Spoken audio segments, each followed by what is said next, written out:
Yo, what's good guys, been on fire here back on the video, and today I have another blitz for you in Madden 22. This is going to be out of the big dime 2-3-6 will formation. This is similar to a dollar look, so if your playbook has dollar, you can also run it out of this dollar formation. I believe they're pretty much the exact same.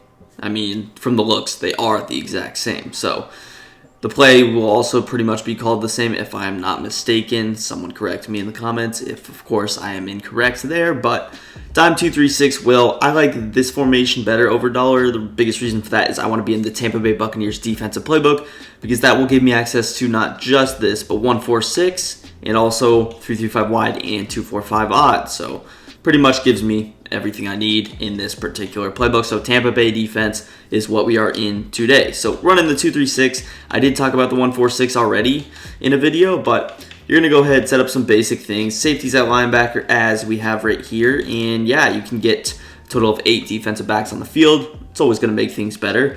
And get some fast slot cornerbacks because we're going to be sending some heat off the edge. Now the play that we are in particular is going to be the one in the middle, the DB Fire 2 right there. So DB Fire 2, it's going to be a cover 2 shell. I'll show you guys how I like to adjust out of it and how the blitz actually works. So with that being said, let's just jump straight into it. I also do want to remind you guys to drop a big thumbs up on the video if you enjoyed. Subscribe to the channel down below for more of these videos. Let me know in the comment section what you want to see as well. Now, taking a look at your play art, it's a pretty simple look.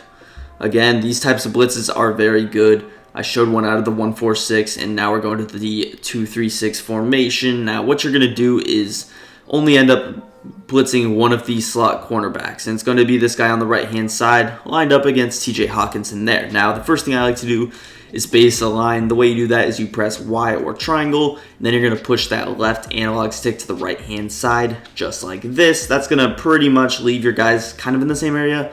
Chase Young, he shifts over a bit, but doesn't do much. The main reason you might want to baseline is if they are in some kind of a trips look that pushes your inside backers to the outside. You want them starting in the middle. So now that you base aligned, you're going to move this guy in. Now, I should have put a faster guy here, but this is going to be your slot cornerback that is rushing the passer. Now, where do you put him? You could put him in a couple of different spots. Usually right about here is good. I don't like him too close. I don't like him too far away. Here should be just good enough for that. And for now, we'll just put Fuller in like a vertical hook, and we'll put Forrest in an inside third. Just create a basic cover 2 look. We will get into some more complicated stuff later. Trust me on that. But this is going to be your basic look. Now, I do want to reassure you guys that this pressure will not come in 100% of the time.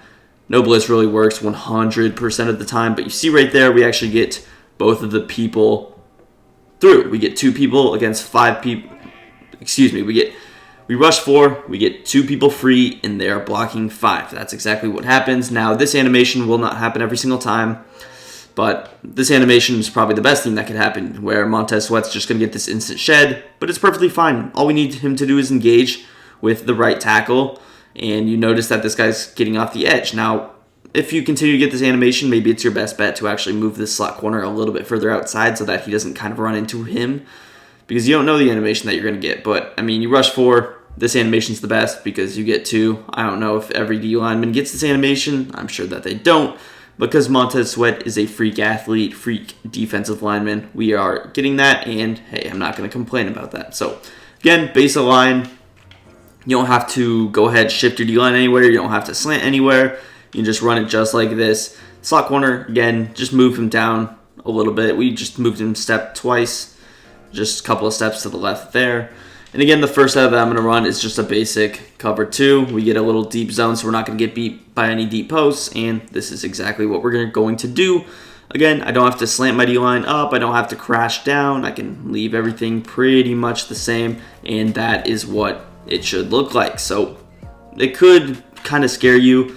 I know some of you were thinking right when the ball is snapped, this blitz is not going to work, and the main reason is because it takes Montez Sweat a little bit to get engaged with this offensive lineman. The offensive line really kicks outside, so it does take him a little bit, so that's why it might be your best bet to actually leave this slot corner in the position I said, where he's not close up. I'll show you what it looks like when he's close up, but this might be honestly your best position. You see, even though he reaches so far out, Montez Sweat actually still engages with him, and all you need him to do is engage with him for a split second, and that's going to allow your slot corner to get free off the edge. So again, just a simple 4-man rush. We'll show ways to bluff blitz as well without actually sending any pressure. So we'll rush like just the base 3. We'll pretty much show everything. Now I do want to quickly show you what it looks like if we actually send both of the cornerbacks. So we'll kind of set up Roberts in his spot right about here. And let's put Fuller again kind of to the outside. We'll just run it stock and you'll see what happens. You actually can get both guys to work. Now this didn't work. That actually caught me off guard because when I was labbing this, I didn't get that animation once. And I don't want to give you guys a false hope with this blitz because I ran it a good amount of times and I did not get it to work. Not one time. But hey, it worked there, so who knows? Again, the right side, I don't know what exactly this animation was. Who wants to talk about that animation? I really don't, but I mean, the right tackle just apparently thought he was on our team and was trying to sack him. I didn't actually notice that in the moment, but well, let's actually try this blitz out again. I would highly expect it not to work here if my labbing is correctly. We'll snap it, and there you see it. Now, again, the right guy is still going to come through every time, but if your left slot corner is not getting pressure, what's the reason to send him? There's none. So that's why we put him in coverage, because he's not helping the blitz. This guy gets pressure whether we rush 4 or we rush 5. So why not rush 4? That's the thinking behind it. Now, let's act. Now, why do we not rush him just straight next to him, next to our right end? We'll show you what happens here. And you can get pressure this way.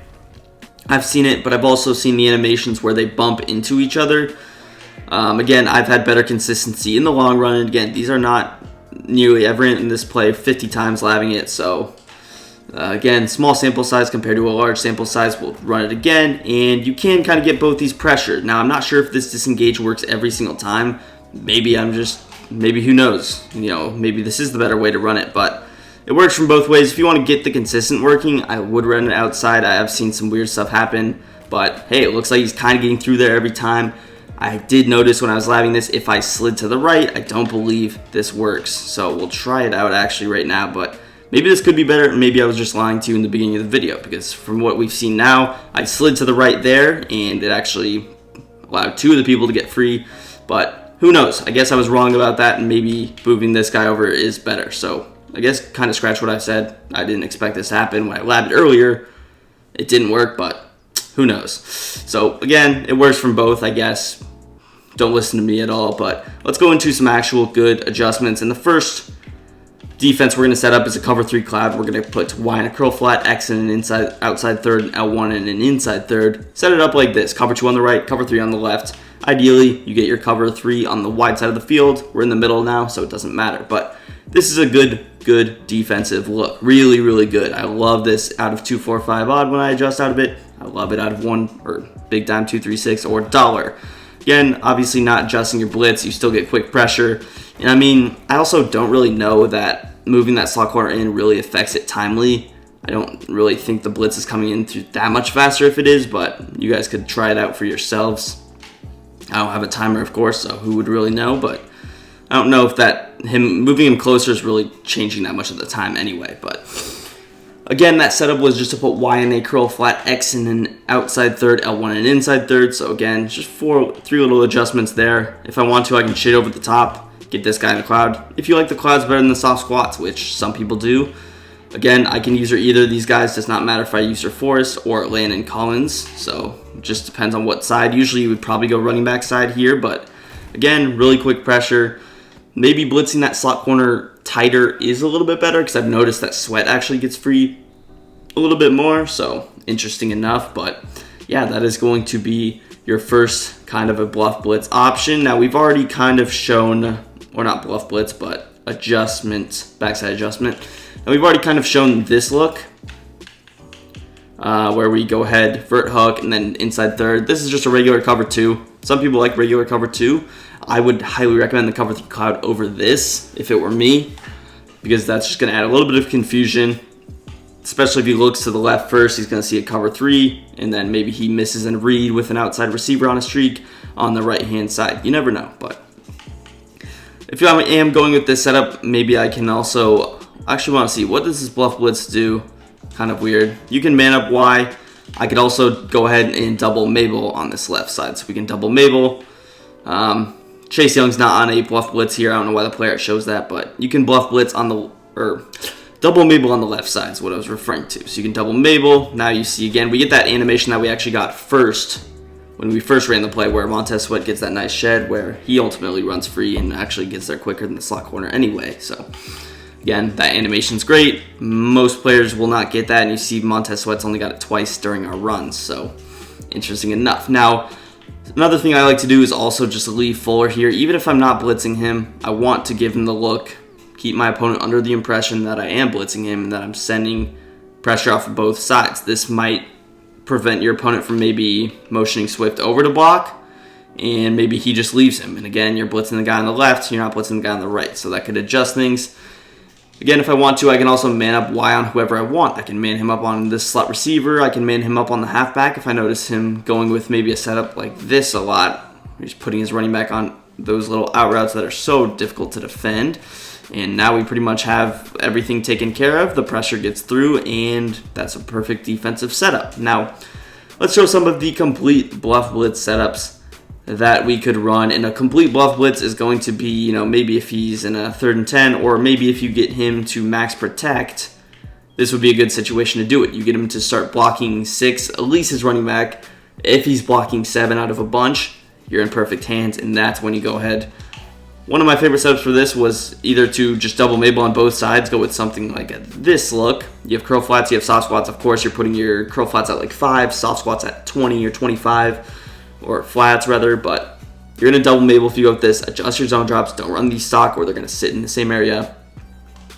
I could go with just a basic look like this, where we're able to vert hook one side, we're able to curl flat another. I could go ahead and man up this Y player. So you can do just different things like this. Again, I could go with the cover 3 cloud setup, and then I could put A in a vert hook. This would probably be my personal setup, or maybe I man up A on the tight end. You could do something like this. Probably your best bet. That's what I would do personally, and I think you guys would have probably the best success, because now you're lurking on Y, go down to B, he's going to have to throw maybe drag or RB, and at most he's picking up 5 yards and risking throwing a pick to one of your acrobats in the flats. So again, that setup is just to put a cover 3 cloud on the left, and again, it's just to get that pressure, you blitz that right guy who's instead of a vert hook. So again, the setup works. Really, you're not changing much except one extra vert hook in the middle of the field. So definitely not hurting you really at all. Again, if I bluff blitz, we throw A in the vert hook. We blitz this guy. Now we have a cover 3 cloud. We have 2 vert hooks, or we could go ahead and maybe spy X as he's scrambling. I don't know what he's doing, but you could do this.